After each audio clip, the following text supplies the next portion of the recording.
Bienvenidos un día más aquí al Mundo Ahora de France 24. Vamos a estar repasando todas las noticias internacionales. Yo soy Rodrigo Sedano, acompáñenme con ellas.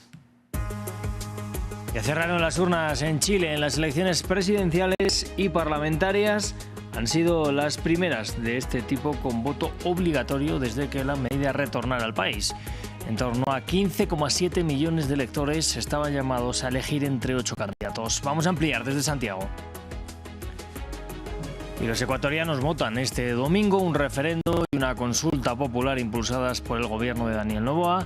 Deciden, entre otros, sobre el regreso de las bases militares extranjeras y la redacción de una nueva constitución que reemplace a la promovida por el expresidente Rafael Correa.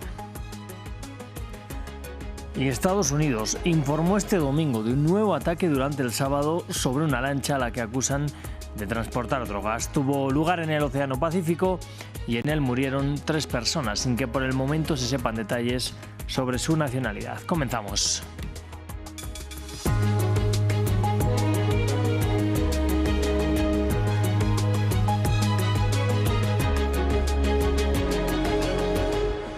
Pues vamos a dar inicio en Chile. Allí ya cerraron las urnas en las elecciones presidenciales y parlamentarias, a las que estaban llamados en torno a 15,7 millones de electores.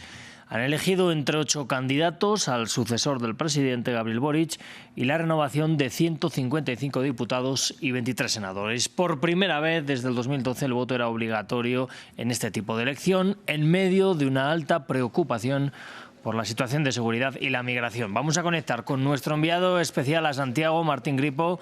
Martín, muy buenas tardes. Como decíamos, han cerrado ya las urnas. ¿Cómo ha transcurrido esta jornada ahí en Chile? Buenas tardes, Rodrigo. Bueno, una jornada muy tranquila aquí en Chile, principalmente en Santiago, en la capital donde estamos ubicados, en un país donde fueron habilitadas más de 40.400 mesas a lo largo de todo el territorio para que las personas fueran a sufragar, para elegir entre 8 opciones quién será el sucesor o sucesora de Gabriel Boric y decidir si el país continúa con el legado progresista iniciado hace 4 años atrás por Boric o si da un giro hacia la derecha o la ultraderecha. Una jornada que, como te decía, fue muy tranquila, donde se espera que la participación haya sido alta. Todavía el servicio electoral, conocido como CERVEL, no ha informado el porcentaje de participación, pero teniendo en cuenta que esta votación era obligatoria, se espera que hayan concurrido muchas personas a las urnas. Lo hemos visto a lo largo de la transmisión de France 24, todas las personas concurriendo a los principales centros de votación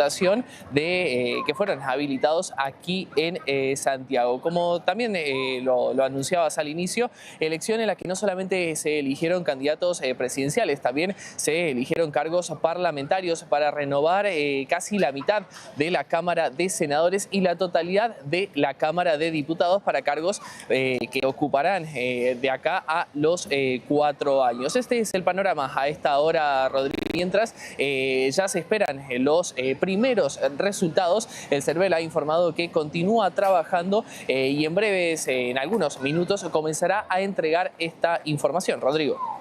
Pues Martín Gripo, esperaremos también más tarde nuevos reportes sobre lo que sigue pasando ahí en Chile. Vamos hasta Ecuador, porque más de 13 millones de ecuatorianos también votan este domingo en un referendo y en una consulta popular impulsadas por el gobierno de Daniel Noboa. Deciden sobre 4 temas, entre ellos el regreso de las bases militares extranjeras, prohibidas desde 2008, y la redacción de una nueva constitución que reemplace a la promovida por el expresidente Rafael Correa. Una cita que es crucial para el actual presidente Daniel Noboa. Nos vamos a ir hasta Guayaquil, donde se encuentra nuestra corresponsal Carolina Mela. Carolina, muy buenas tardes. ¿Cómo se ha desarrollado también esta jornada de votación ahí en Ecuador?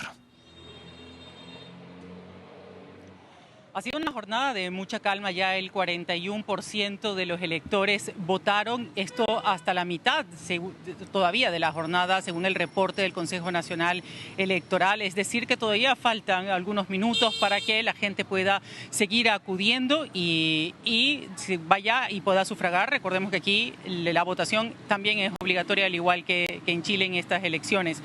Novedades muy pocas, en realidad en la madrugada hubo un intento de amotinamiento en una una cárcel en la ciudad de Machala, la misma que hace una semana hubo una masacre donde murieron alrededor de 32 presos. Ahí hubo un intento también de amotinamiento de los presos, y esto parece que tiene una relación porque capturaron en España a un líder de una banda delictiva denominada Los Lobos, que opera en esta cárcel, y fue capturada en España, y ya el presidente de la República, que lo anunció al inicio de las urnas, pues ya estaban hablando las autoridades de que va a ser extraditado a Ecuador, y probablemente eso causó cierta tensión también en esta cárcel, que pudo ser controlada. Otra de las novedades es una persona que fue detenida con 4 papeletas en la provincia de Esmeraldas, y aparentemente era una persona miembro también de las juntas receptoras del voto, quien fue detenida y va a ser procesada por presunto delito de fraude. Por lo demás, la jornada se da con muchísima custodia militar y policial. Ustedes pueden ver la entrada justo aquí detrás de mí. Por lo menos hay entre 6 y 7 policías solamente en la entrada de los recintos, sin contar a los militares que suelen haber adentro. Son alrededor de 118.000 personas desplegadas en unas elecciones muy importantes para el país. Son 4 preguntas, pero sin duda una va a marcar un cambio importante en el rumbo del país, tanto en lo político como en lo social, que es crear una nueva constitución en el caso de que llegue a ganar la pregunta de convocar a una asamblea constituyente. Los resultados solo se van a tener a partir de alrededor de las 7 de la noche, porque la jornada termina ya finalmente pasada las 5 de la tarde. Pues Carolina Mela, desde Guayaquil, muchas gracias por el reporte. Nosotros nos vamos hasta el Océano Pacífico. En un punto desconocido, otro nuevo ataque de Estados Unidos deja 3 muertos que viajaban en una lancha a la que Washington acusa de transportar drogas.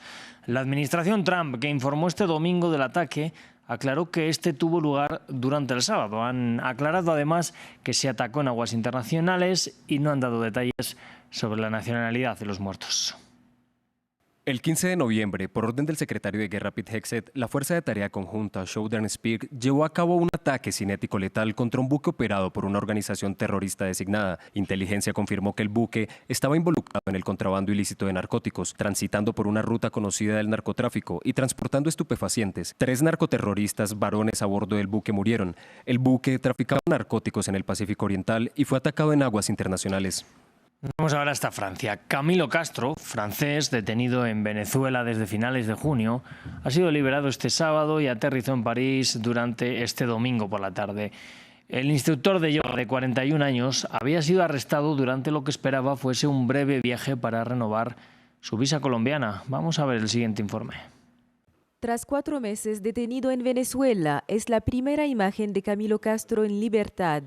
Sus padres en París están aliviados. Es una alegría profunda, pura, como nunca antes la había sentido. Lo que vimos fue aterrador, anormal, y no queremos volver a pasarlo jamás. El sábado Castro pudo hablar con sus padres, una llamada breve, pero tranquilizadora. Parecía estar bien, emocionado, impaciente por salir de Venezuela. No se sintió seguro hasta que se subió al avión. De 41 años e instructor de yoga, Castro desapareció el 26 de junio. Vivía entonces en Colombia, pero tuvo que salir del país porque su visa estaba a punto de expirar. Decidió hacer lo que pensaba que sería un viaje rápido a la vecina Venezuela para sellar su pasaporte y volver a entrar a Colombia, pero fue arrestado en Paraguachón, en Venezuela. Sus familiares y varias ONGs denunciaron una detención arbitraria.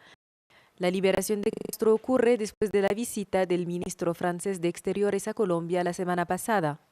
Durante mi viaje a la región pude recurrir a varios contactos e intercambiar la información con las autoridades pertinentes para lograr este resultado. Camilo Castro aterrizó este domingo en París. Y en Reino Unido, el gobierno de Keir Starmer anunció cambios en su política migratoria, endureciendo las reglas para luchar contra la migración irregular. El estatus de refugiados será temporal y el tiempo para lograr una permanencia en el país va a aumentar de 5 a 20 años. Sus críticos le acusan de copiar la estrategia de la extrema derecha. El gobierno alega que la migración está destrozando al Reino Unido. Nos lo cuenta Patricio Peralta. El gobierno laborista de Reino Unido anunció una reforma radical de la política de asilo. Inspirado en Dinamarca, uno de los modelos más estrictos de Europa, una de las medidas anunciadas restringe la protección a personas refugiadas. La ministra del Interior explicó que el objetivo es que no se traduzca en una estadía permanente. Cambiaremos esto a un proceso más temporal y su situación será evaluada cada 2 años y medio. Así, si su país se vuelve seguro durante este periodo y usted permanece bajo este modelo de protección, regresará a su país. Para Mahmoud, la inmigración irregular está destrozando su país y rechazó la idea de que abordar el tema migratorio equivalga a adoptar la retórica de la extrema derecha, que ha sido uno de los pedidos y banderas del ultraconservador Nigel Farage. Como parte de estos cambios, se revocará la obligación legal de proporcionar apoyo a solicitantes de asilo, incluyendo vivienda y subsidios semanales. Esto cambia nuestra perspectiva sobre el estatus de refugiado y está diseñado para prevenir algunos de los factores que impulsan la migración. Otro cambio, los solicitantes de asilo necesitarán permanecer 20 años en el Reino Unido para solicitar la residencia permanente frente a los 5 años requeridos actualmente. El lunes el gobierno presentará todos los detalles de la reforma ante el Parlamento, mientras que más de 100 organizaciones señalaron que son políticas que causan daño y le piden poner fin a la estigmatización de los migrantes. En Reino Unido, más de 109.000 personas solicitaron asilo a marzo de 2025, un aumento del 17% con respecto al año anterior, y más de 39.000 migrantes desembarcaron a las costas inglesas desde el inicio del año. Y en Gaza, entre la destrucción y los escombros, surgen iniciativas civiles para comenzar con la remoción de escombros, la limpieza y la reconstrucción de la franja. Entre tanto, se espera la puesta en marcha de la segunda fase del plan de paz auspiciado por Washington, tras 2 años de una guerra que ha dejado más de 69.000 muertos. Vamos a verlo. Reconstruiremos, se lee en las pancartas que inauguran la iniciativa de grupos palestinos para empezar a reconstruir el enclave. Decenas de personas, entre ellas funcionarios de la ONU, voluntarios y residentes de Gaza, participaron en la ceremonia en actividades de limpieza. Hoy hay un equipo especializado en la gestión de escombros trabajando en la Franja de Gaza, y esto es una señal de esperanza para empezar a encontrar soluciones a los 60 millones de toneladas de escombros que dejaron nuestras casas, instalaciones e infraestructuras. Estamos aquí para empezar la limpieza y, como ves detrás de mí, estamos involucrando a las comunidades, a la gente de Gaza, a quienes se quedaron durante la guerra y a quienes están regresando desde el sur para vivir en su ciudad. El alto el fuego entre Israel y Hamas, respaldado por Estados Unidos, entró en vigor, poniendo fin de forma relativa a 2 años de guerra. La siguiente etapa del plan prevé que Israel se retire más allá de la llamada línea amarilla del plan de Trump, la creación de una autoridad transitoria para gobernar Gaza, el despliegue de una fuerza multinacional que sustituya al ejército israelí, el desarme de Hamas y el inicio de la reconstrucción. Pero el plan no fija plazos ni mecanismos detallados. Tampoco está claro quién financiará la reconstrucción, cuyo costo se estima en $70.000 millones. Los países del Golfo se muestran reacios sin participación de la autoridad palestina y un horizonte hacia la creación de un Estado palestino, algo que Israel rechaza. Y los cascos azules de las Naciones Unidas desplegadas en el Líbano acusaron al ejército de Israel de haber disparado en su contra al sur del país. En respuesta, Israel reconoció los tiros, pero negó haber disparado deliberadamente contra las fuerzas de paz de la ONU y argumentó que confundió a los soldados con sospechosos. Más tarde, el ejército libanés denunció que los ataques israelíes contra su territorio están impidiendo que concluya su despliegue en esa zona, tal y como lo estipula el acuerdo de alto el fuego que entró en vigor desde 2024 y que ha sido reiteradamente violado por Tel Aviv. Y vamos a cerrar con noticias deportivas, porque el italiano Yannick Sinner hizo valer su condición de favorito para llevarse a la final del ATP Finals. Lo hizo por 2 sets con resultado de 7-6 y 7-5 frente al español y número 1 del mundo, Carlos Alcaraz. Pese a la victoria, Sinner no alcanza el primer lugar del ranking ATP, pero aseguró sentirse especialmente contento de ganar el título de maestro ante su público en Turín. Bueno, pues con las imágenes de la que ahora mismo es una de las mejores finales del mundo del tenis, nos vamos a despedir. Yo les invito a que sigan aquí en France 24, que enseguida volvemos con más.